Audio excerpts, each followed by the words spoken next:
September the 16th, and we're going to look at different ways that we can write fractions. We have proper fractions, improper fractions, and mixed fractions.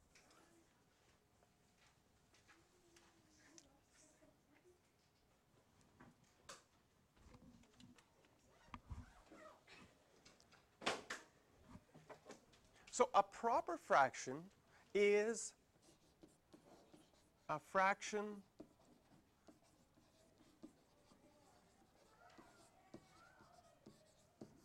between 0 and 1.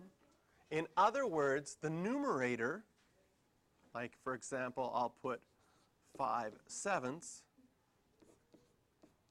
numerator is less than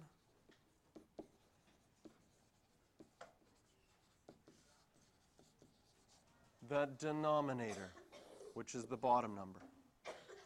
So our top number is less than our bottom number. That's called a proper fraction. An improper fraction is when the opposite happens. Cherish.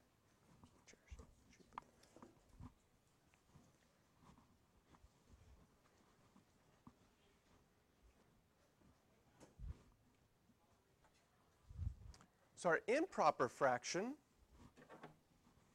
this is a fraction larger than 1. Hi, sorry to interrupt. Hello. Did Ronson make it to class? What's that? It looks like he's skipping right now.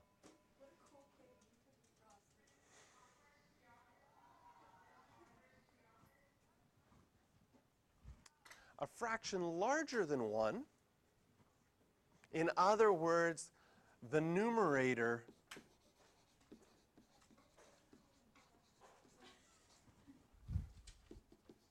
is larger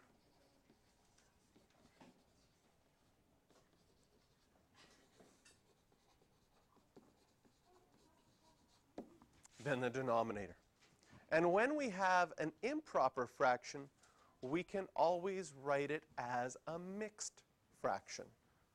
A mixed fraction is, again, larger than 1. It has a number in front with a proper fraction after it. So there we have 1 1/3.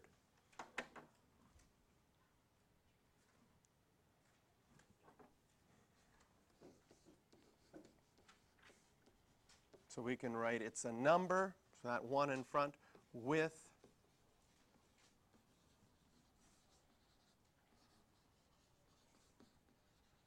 a proper fraction. So B and C are actually the same number written in a different way. And so we might decide, well, why don't we just have it one way? Why do we have it in two different ways? Well, in mathematics, sometimes it's easier to do math using an improper fraction, but sometimes it's easier to understand what the number means if it's a proper fraction or a mixed fraction together. So here's an example. Okay? If I have 25.25, you can imagine how much money that is. That's like 25.25 would be $25.25. It's much easier for you to understand how much money if I tell you I have 25.25, right? 25.25 is the same as 101/4. And if I told you I have 101/4, all of a sudden your brain goes, I don't really know how much money that is. Or I have to do some math first in order to understand how much money that is, right? So you and your friends win a contest, you win $101. You have to split it between 4 people.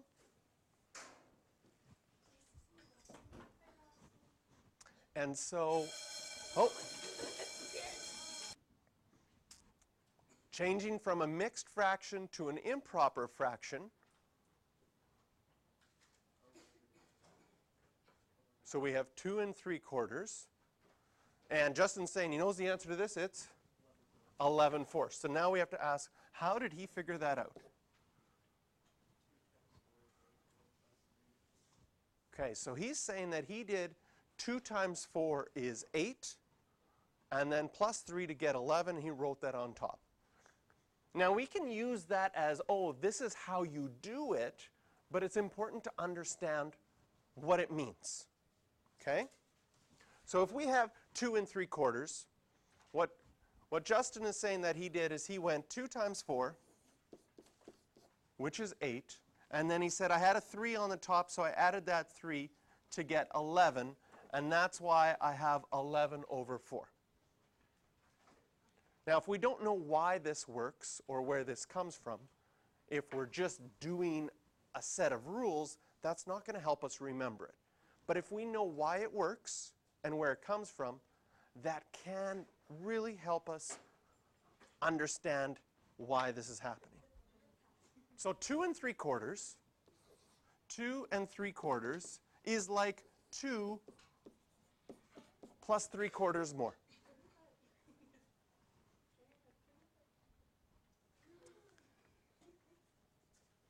And what a fraction is, like when I have 3/4, if I would have 3/4 of a chocolate bar, it's like you had a chocolate bar split into 4 pieces and you have 3 of those pieces. If you had a chocolate bar that could be split into 4 pieces and you have the whole chocolate bar, how many pieces do you have? 4. So what's really happening when we're changing a mixed fraction to an improper fraction? The big number, the whole number, is how many whole things you have. I have 2 whole things plus 3/4 more. And every whole thing, if you split it into 4 pieces, would have 4 pieces. So this is why Justin did 2 times 4, because he had 2 full chocolate bars with 4 pieces in them. That would be 8 pieces, plus the 3/4 more, 3 more pieces would mean he has 11 pieces in total. I mean, we can visualize this. I really like chocolate, so you might notice that my fraction examples deal with chocolate. What's your favorite? I'm like pure milk chocolate is just really good. Yeah, it's like any kind of pure milk chocolate. I really like that Lindt chocolate company. They make really good chocolate. Anyways, so if you imagined you have 2 full chocolate bars, I should really, okay, we're going to work. That look like milk chocolate? Okay. 2, oh yes. There's 1 full chocolate bar, 1 full chocolate bar, split into 4 pieces, and then you have only 3 left. How many pieces in total do we have? We have 11 pieces. And those pieces, the size of those pieces, each piece is a quarter, because it takes 4 of them to make a whole chocolate bar. So when we have 2 3/4, you can imagine a chocolate bar split into 4 pieces. And if you want to change it from a mixed fraction to an improper fraction, what you're really trying to do is say, well, how many of those pieces would I have? The 2 full chocolate bars, right, that makes 8 pieces. And then the 3/4 more means you still have 3/4 more. You have 11 pieces. And we write it as 11/4. The number on the bottom is telling us how big the pieces were. The original chocolate bar was split into 4 pieces, so 11/4 tells us we have 11 of those pieces and we would need 4 of them to make a full chocolate bar. That's understanding what's happening. Okay? As a result, right, we can sort of put together a rule. What did we do? What was the rule that we did?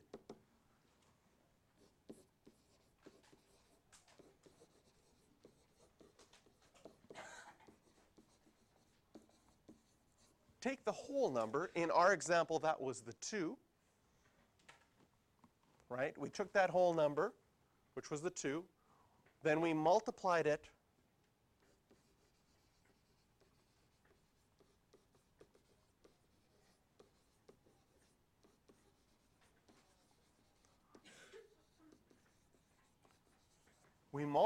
by the denominator because the denominator is like our size of our piece. That tells us how many pieces we have in the whole numbers. And then finally,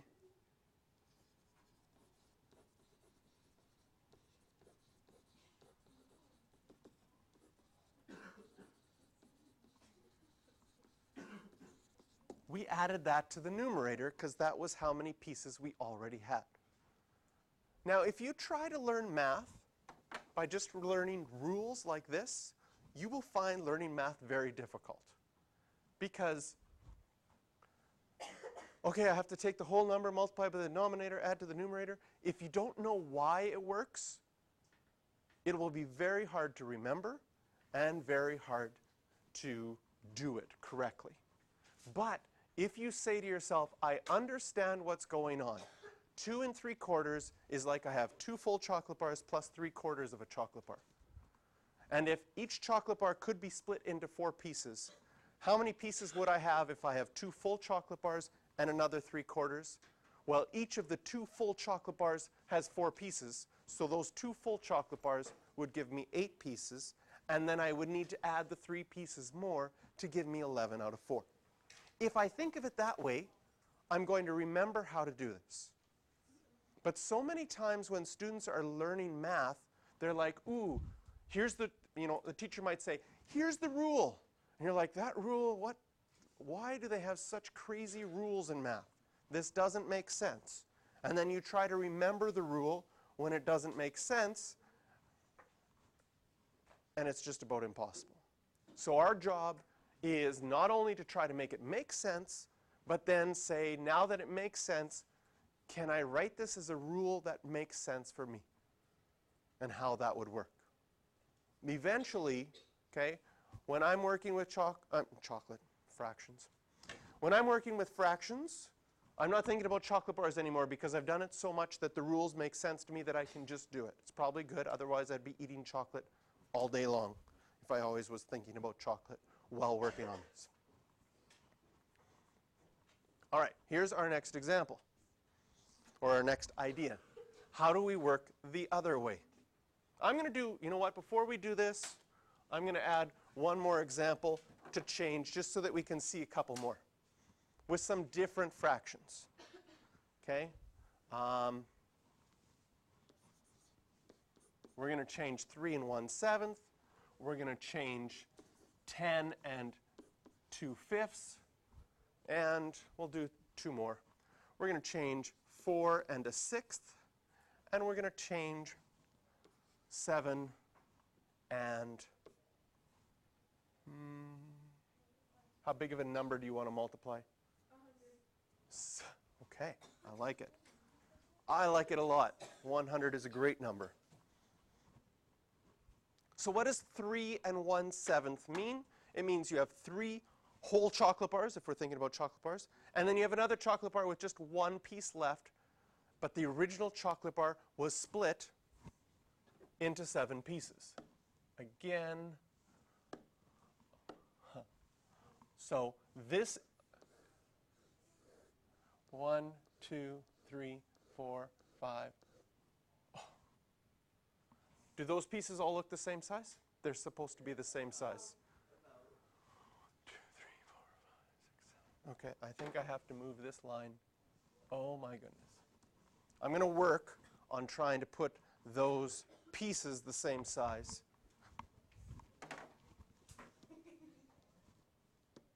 This one over a little bit. Oh, yes. Is that? Okay, that looks a little bit better. If you had 3 full chocolate bars and 1 piece extra, how many pieces would you have in total?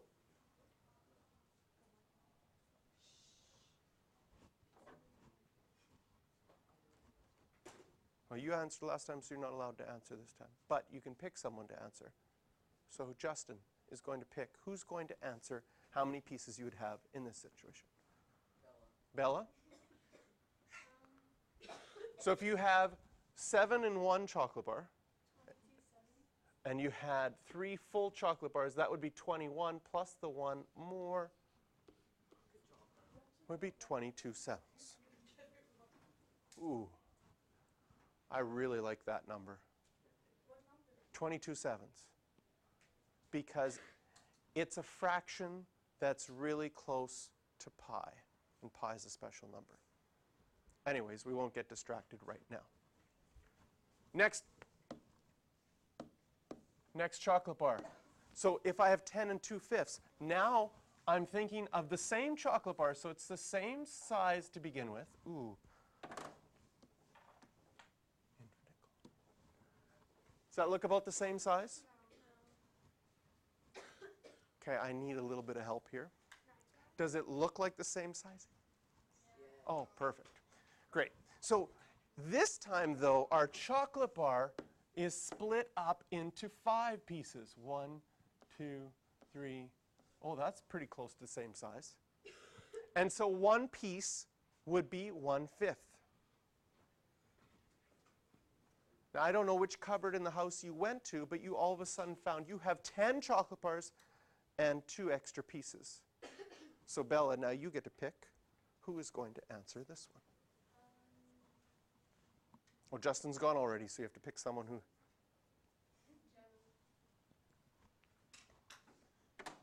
Sorry, who? Jenna. How many pieces would you have? So you have 10 full ones of these, plus another 2 pieces extra. How many would that be? Close. If you had 2 of these, that would be 10 pieces. But you have 10 full ones. So imagine this 10 times. If I take 5 and I multiply it by 10 times, I'm going to get 50, plus my extra 2 pieces.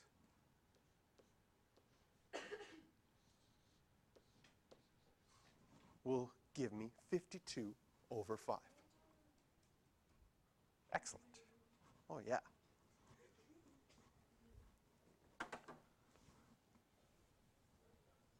There's my, I'm cheating to make them the same size. There's my chocolate bar. Okay. Now it's split up into 6 pieces.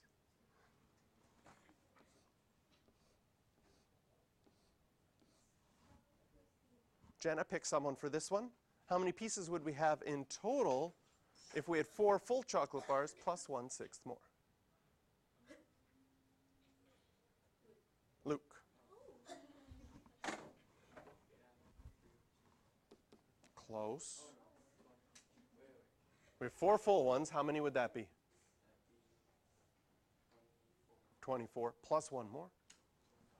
25. 6. Woohoo! Oh, I like the clapping. All right. Now, who picked 100? Bella picked 100? Oh my goodness.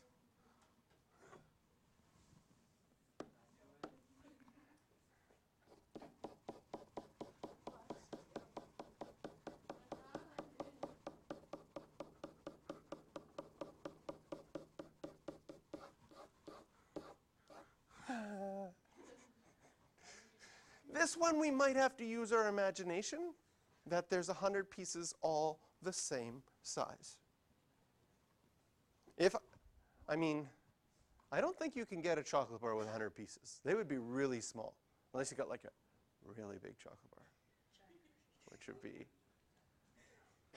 would be really good. And you have 7 of these. So Luke, who's going to tell us how many pieces we have? Oh, Justin, you've gone already. Caden. Yes. 700, right, for all the full pieces. If the pieces are that little, I can't understand why someone would leave 1 out of 100 pieces left. I think I'd just gobble that up. But they did. So we'll have 701 over 100. That's moving, each time here, we've moved from a mixed fraction to an improper fraction. And now we're going to want to go the other way, changing from an improper fraction to a mixed fraction. All right, Justin wants to say what the answer that he got, which is 2 3/5.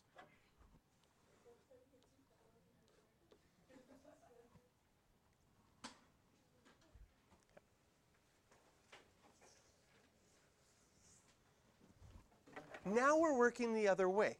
When we have 13/5, it's like someone decided to take a bunch of chocolate bars, break all the pieces, and just give them to you as all the pieces.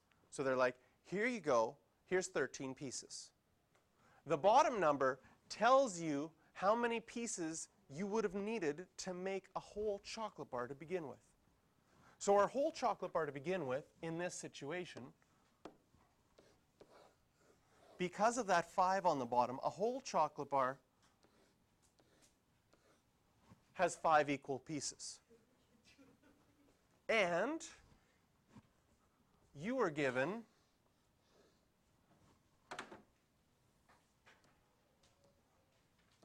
this is what this question is basically saying. Someone just gave you 1, 2, 3, 4, 5, 6, 7, 8, 9, 10, 11, 12, 13 pieces. Now those 13 pieces are all randomly put like that. You need to figure out how many full chocolate bars if you put them back together. Now, we're just going to imagine putting the pieces back together by stacking them up side by side. So every time we put 5 of them together, we're going to get a full chocolate bar.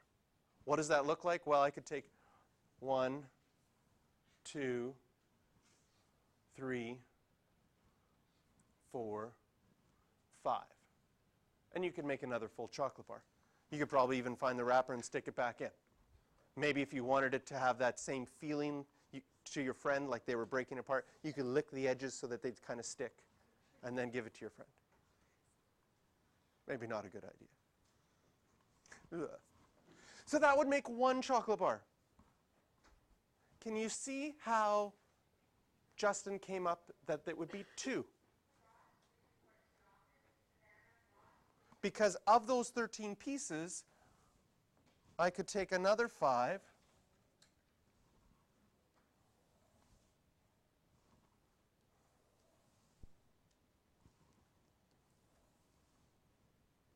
and I can make 2 full chocolate bars.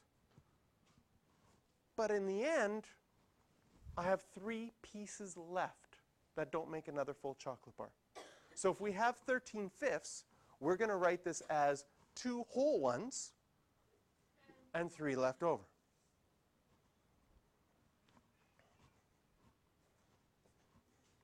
Okay? How would we write this as a rule, though? Right? If we tried to write this as a rule,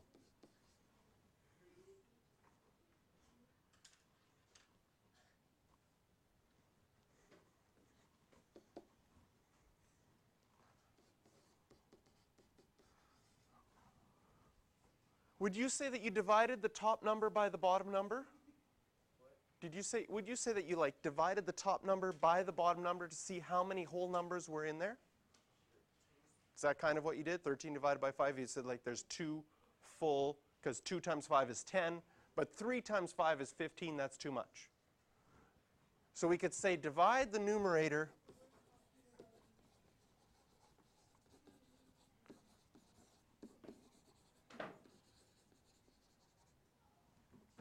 I ran out of room. Divide the numerator by the denominator.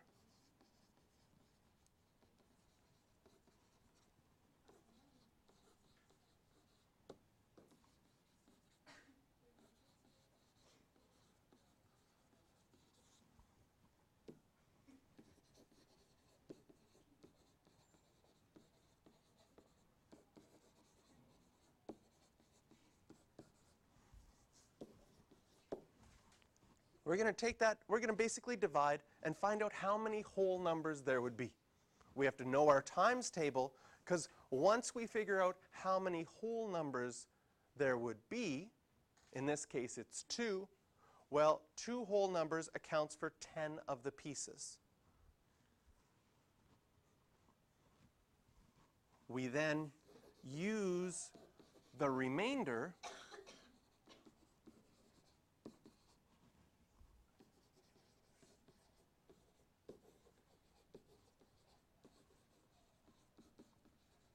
to make a proper fraction. And once again, if we look at the rule, if I just taught you the rule first, it's very hard to understand what's happening. So it's really important to get an idea, an understanding of what's happening with the fractions so that we can figure this out correctly. And what I mentioned before, something that really comes into play here is you have to know your times table so that when I do 13 divided by 5, I'm like, ooh, I know 5 times 2 is 10. That's the closest number I can get to 13 without going over. So now we're going to do 4 more of these.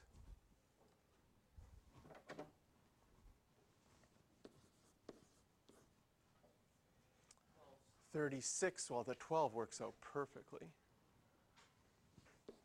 36 out of 10.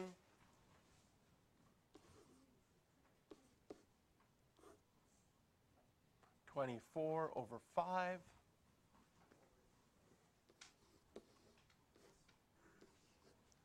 $38 over 9. And 51 over 8.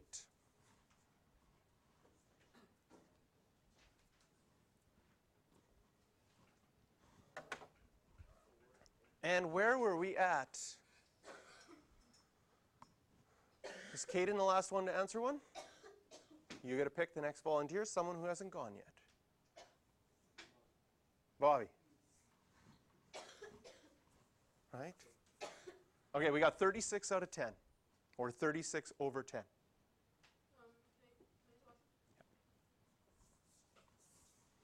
How would we write that as a mixed number or a mixed fraction?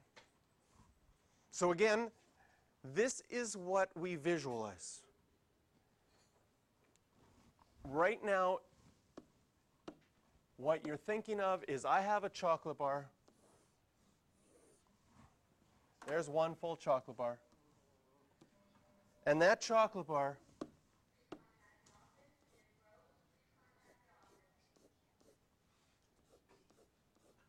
has 10 pieces. I have 36 of those pieces. How many full chocolate bars could you make?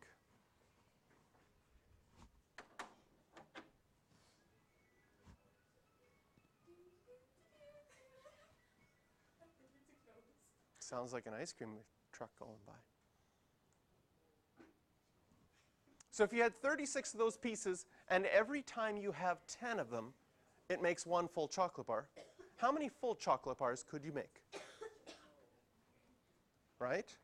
And that's basically what you're doing when you're dividing 36 by 10. You're saying, how many full 10s could I have?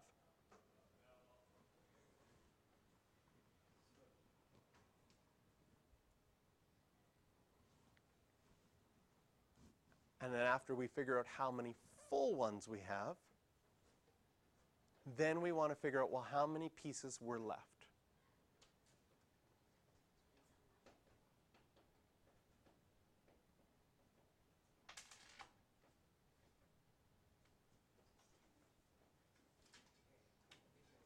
Okay, so with 36 pieces, how many full chocolate bars could you make?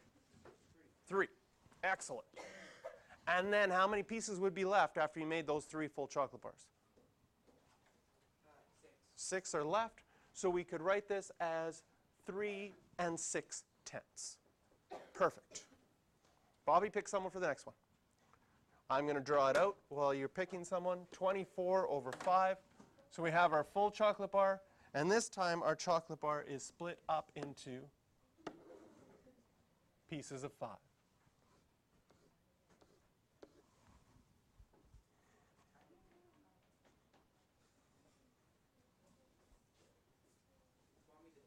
Yep, pick a volunteer. Someone who hasn't gone yet.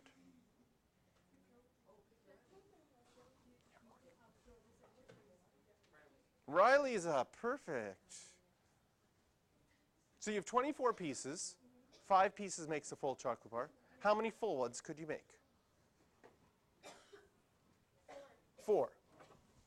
That's the number out in front. Then, how many pieces are left over? What's 4 times 5? You have 4 full chocolate bars with 5 pieces. How many pieces would that be? There's 5 pieces in each chocolate bar. Okay. And you have 4 of those. That's how many pieces? That would be 2 chocolate bars, right?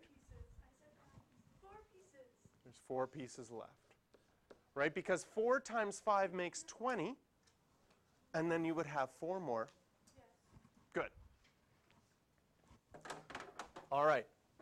I started off with easy times tables. Now we're getting into our harder times tables, which is by 9 and by 8. Riley, you're picking someone for the 1 by 9, someone who hasn't gone. Aiden. So if a chocolate bar, it's a little bit hard for me to draw 9 pieces equally, but I'll try my best.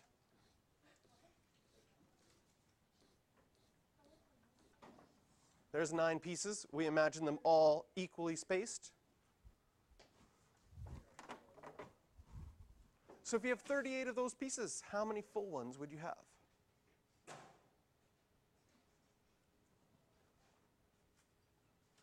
And here, again, if our times table is failing us, you might want to count by 9s, right? Because this is our 9s tab. So 9 and then 18 and so on until you get close to 38. How many full ones would we have? 4. I do, right here. And 4 times 9, how many pieces would you have left? Another 2 pieces left. So it makes 4 and 2 9s. Perfect. And finally, with 51 8s, here's our chocolate bar split into 8 pieces. Ooh. We got 1 piece. Oh, this is like, there's a mint piece in there. It's like an arrow with mint inside. Aiden, who are you picking? Someone who hasn't gone yet. Sarah. 51. If you have 51 pieces, how many full chocolate bars could you make? Count by your 8s. 8, then 16, then 24, then 32, then 40, then 48, then 56. 56 is too much. So you'd be at 48. That counts 6 full chocolate bars. If 6 full chocolate bars counts for 48 of those pieces, how many pieces would you have left? 3. So we would write this as 6 and 3/8.